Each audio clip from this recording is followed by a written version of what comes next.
We are not dying from war or famine. We're dying from disintegration, of meaning, of self, of soul.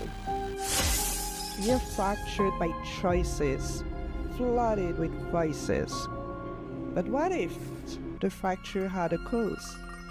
What if wholeness was still possible?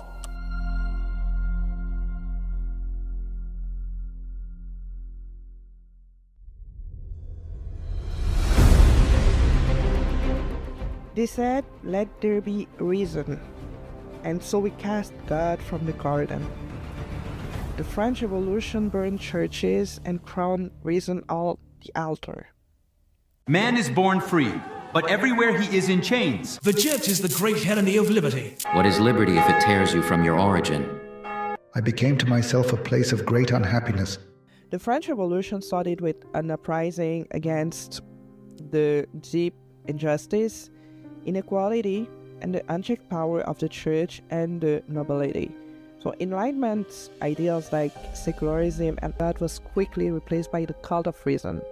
The promise of liberty quickly gave way to chaos as the reign of terror executed thousands in the name of progress.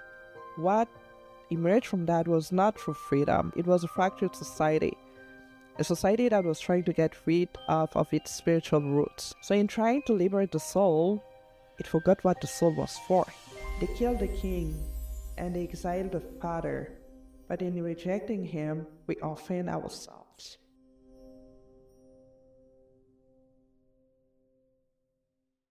We replaced God with psychology, community with content, liturgy with lifestyle. Now, we curate ourselves to death. We are fractured people, living in a fractured age. We wake up, get dressed, and put on the uniform of whatever space we're about to enter. One version of ourselves for work, another for school, a different one online. And sometimes, none of them are truly us. We're told not to be too much of anything, not too Christian, not too emotional, not too traditional, not too honest.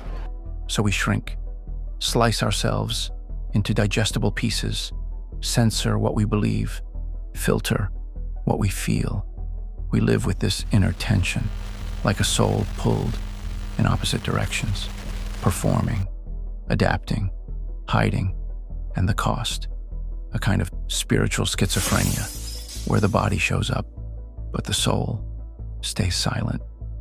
The modern world tells us we can be whoever we want, but what they really mean is be whoever makes others comfortable. So we mask up, play it safe, fit in, and deep down, we forget who we really are.